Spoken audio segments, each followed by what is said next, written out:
So your thoughts always come first, and your thoughts manifest into this reality. It may be thoughts you're not even aware of, buried deep from a long time ago that you're still reliving. You haven't stepped out of this story to see who you really are. In our meditation, we will step out of this reality, out of the story, and into our spirit so we can see the unfolding of life. We can directly see how our story is the creator and the reality is the creation from our creative energy, this energy of imagination. Good evening. Pleasure to be here with you tonight. Realize that the mind has all these stories, stories that make you feel good, stories that make you feel bad. But the mind has stories about everything. So we need to just analyze these stories that we're telling ourselves. And we can tell if we're in a story, if we're reactionary and we're not really responding to the situation. It's almost an automatic response. That's an indication that the mind is in the story in a very reactive mode. So we're telling ourselves all sorts of stories about past events, current events, the weather, our clothes, our hairs. It never ceases. The mind is constantly chatting, chatting, chatting. So how do we stop this mind from chatting so much and all these stories? And most of the time, we don't even realize it is a story. We're just completely identified with the story that is me, whether it's a diagnosis, your name, your age, your sex, your house you live in. All these become part of our identity. But this, in a way, is a story because you are spirit, free of all these stories, all these attachments. And there's a small sliver of you within the body that spirit remains in spirit and just illuminates this body for this experience. And we have all sorts of stories about this experience. And when you're in the story, you're forgetting who you really are, that you are the spirit, the soul, connected to all that is. So no matter the circumstance, all is well, because the real you is never harmed or touched by the human experience. So we just need to learn to relax, to pause, to respond to events as opposed to reacting to events. We have experiences with this daily. We're telling someone our story, we're having a conversation, but they're not really listening. They're just waiting to respond. They're waiting to jump in, but they're not really here in this moment. You're telling your conversation, your story, but they want to jump in with their story. They're not really this active listening. Good one. As we were stating that everything is a story, and we're always trying to make our story more important than someone else. This is why we're not active listeners. We're just waiting for an opportunity to share our story, our circumstance, our issue, our problem. But this problem only exists in your world. People may share similar stories, but they don't have your exact story. This is why people can see the same thing and have a different opinion about it. What exactly happened, what color it is, even that basic onto the color. People will have different stories on that because everything is subject to interpretation. If it's subject to interpretation, it is not soul, it is not spirit. It is, once again, the mind chatter, the story that we pause, we relax, and we bring ourselves back into this moment. Because if we're in the story, we're in the woes, we're in the troubles, we're not here in this moment. We're entertaining the story.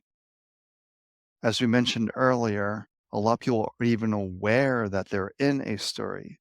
They're completely identified with that as them. And this is a wrong view of life. You're taking yourself off course. You're forgetting who you really are, this deeper essence that will always exist.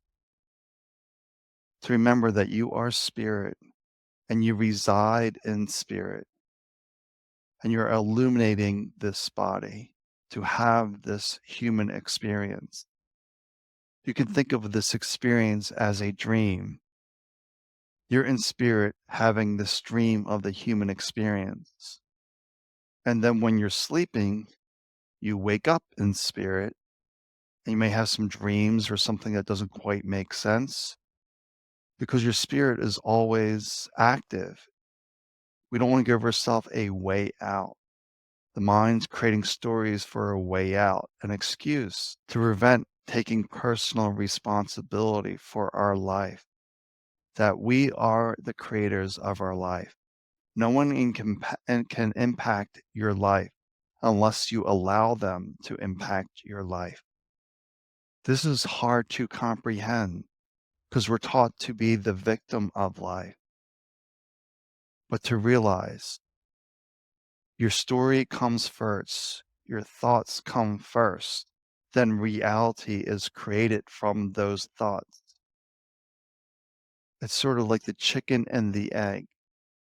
The chicken is the thought, the egg is the reality.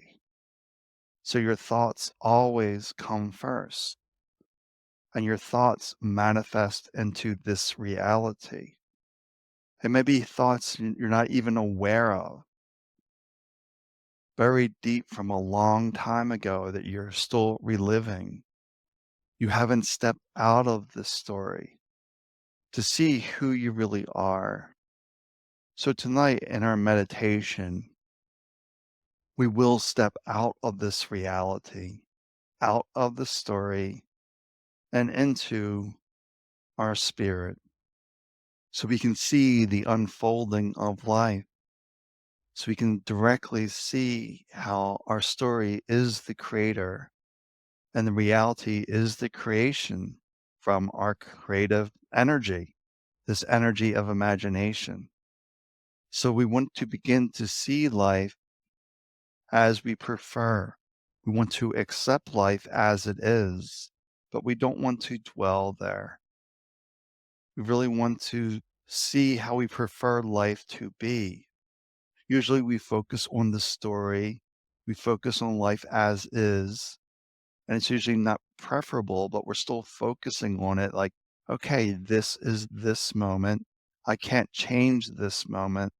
I'm stuck with this for the rest of my life because you're just in a complete acceptance mode. And we need to go from acceptance into imagination, for the mind cannot tell the difference between reality and imagination. Understand that the brain is locked in the mind, the skull. It doesn't actually see the brain. It actually doesn't taste or feel. It's getting sense impulses from the various organs and constructing an image onto that. But everything is electrical impulses, and your brain is simply interpreting that into a reality. This is your imagination as well. So the mind doesn't know the difference between what's coming in from your senses, your organs, to your dreamlike state of imagination. So we understand that this may be difficult to comprehend, but there's nothing to figure out. If you take anything away, just realize you are spirit.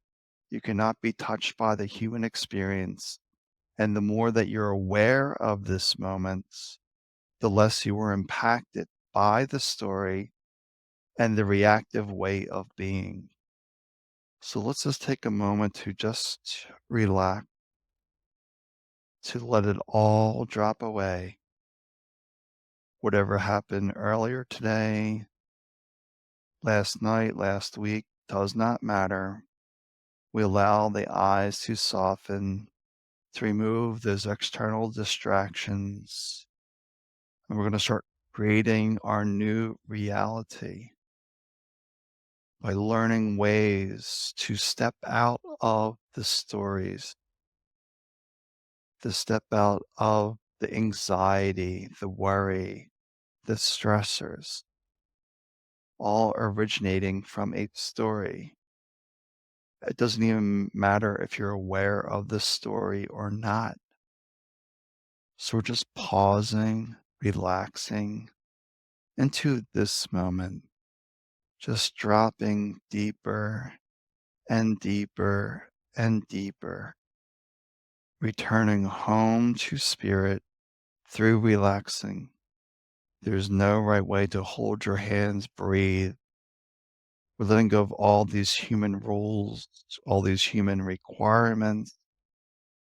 Spirit is beyond all of that, for you are spirit. You don't need any techniques. We simply suggest closing the eyes to remove the external distractions. But in time, you won't even need to do that.